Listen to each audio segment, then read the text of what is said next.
Hey, welcome to another episode of GeekOutdoors.com. So Shenmue 3 is a game that a lot of fans like myself have been waiting for more than 18 years. And whenever Yu Suzuki presented this as a Kickstarter project about 4 years ago in 2015 during a PlayStation event, I think everybody was not only completely surprised, but also super happy that we're finally getting a continuation to a game that in many respects revolutionized a lot of what we have today when it comes to the whole open world gaming and just 3D worlds in general. Because at the time that Sega released this game on the Dreamcast, I don't think anybody has ever seen anything quite like this before, and especially to this magnitude, because for quite a while that was the most expensive game that was ever made at that point. And unfortunately, it didn't sell anywhere near as well as Sega had hoped, despite having a lot of rave reviews, just really breaking ground when it comes to games in general. And just the overall look, the feel was just so ahead of anything else that it is unfortunate that that particular game and also the sequel Shenmue 2 pretty much led to the downfall of, I would say, Yu Suzuki as a prime developer. He's been in the game for such a long time, producing some of the greatest arcade hits ever made. And I think ever since then, not only did the Sega Dreamcast going down, but also Yu Suzuki's profile in the whole gaming world, which is kind of sad. And so whenever this did happen, I immediately backed this project.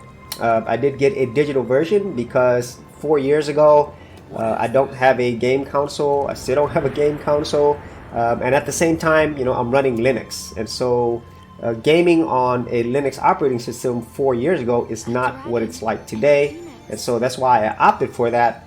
And today, what you're looking at here is my digital copy of Shenmue 3, and as I got into the game, as you could probably tell right away, it just starts things off. Like nothing ever happened between Shenmue 1, Shenmue 2, 18 years later to what we have now. And that, for somebody who is a fan of the series, that is so cool.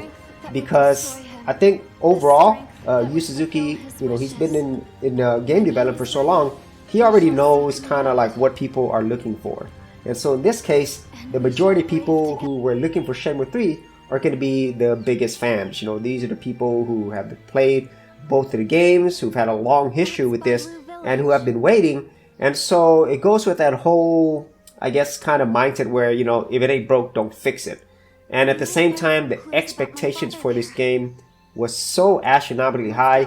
I don't think there's anything that Yu Suzuki and his team could have done that could have pretty much made everyone happy. But at least from my perspective, just these first impressions, playing the game, going around, this is what Shenmue fans wanted, because it feels like we're playing that game back then. And that's a good thing, at least for me. But they've also added some modern touches. Of course, the graphics have gotten so much better, as we would expect. And even though there's been some reviewers out there that say the graphics are good, it's just not quite where modern levels are, and I do agree with that. But at the same time, I think it looks way better than I expected to. It's a beautiful game. And it also brings me back to, the times with the older Shenmue games where you're just like walking around, talking to people, exploring, getting lost in this world. And Shenmue 3, it does the same thing. Just in the first, few minutes of playing this game, that's what I felt. I'm like, I don't really have to rush anything. And that is something that's very refreshing nowadays, because I think most games, it's really about all the action, getting into it, and just keeping you there. Whereas this game, it's more about just letting you be in this world, explore, communicate, trying to just kind of understand, things, and taking your time. And all of those elements are things that have been carried over very well. And I kind of feel like as I move further into this game, it's going to be even more expansive. There's going to be even more people to interact with, more games to play, and just more interesting things to do to, I guess in a lot of ways, just waste your time, whereas you don't necessarily have, this thing pushing you towards these objectives. Even though there is some of that in here, it's not quite as much as it is with most modern games, where it's pretty much just push you forward as quickly as possible while not really taking the time to, let you really get enveloped in this world and become part of this world. And so as I do play this, I do have a lot of nostalgia. That's the biggest reason why I'm probably so happy about this, because I, like many others, have been waiting for so long. And at the same time, I'm also curious as to where this game's going to go. Are we finally going to see the resolution of Lan Di? Probably not. But what about all the other characters that we've interacted with in the past? And what about Shenhua? What is her history besides just trying to find her dad?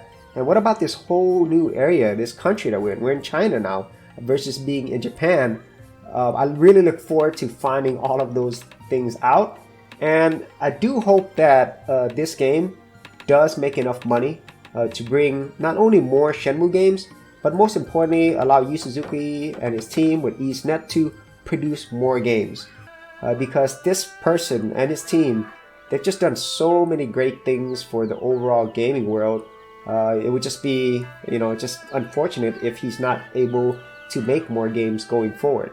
And so I hope that's what happens, because I do want to see more of the Shenmue world, but I also want to see more arcade hits coming back to our modern age.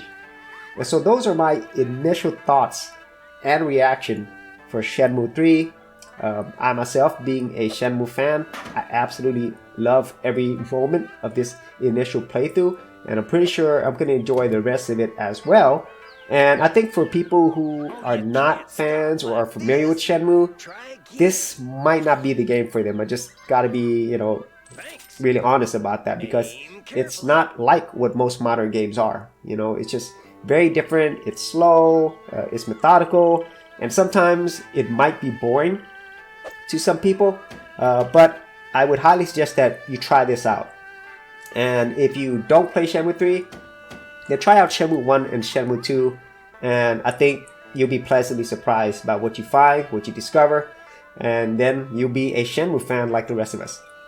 So if you actually had any thoughts on Shenmue 3 or any of the previous Shenmue games, be sure to leave that in the comments area below. And if you wanted to see other gaming videos that I've done before, I do have an entire playlist. I will leave that in the description as well.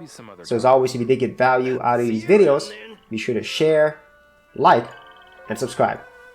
Hey geeks, if you are a creative geek like me and you wanted to learn how to create content on YouTube and other places on the internet, then check out my Gold Content Creators Group, where you'll get access to 30 videos plus additional content for all the creative geeks out there. And the best part of it is, all of this is free.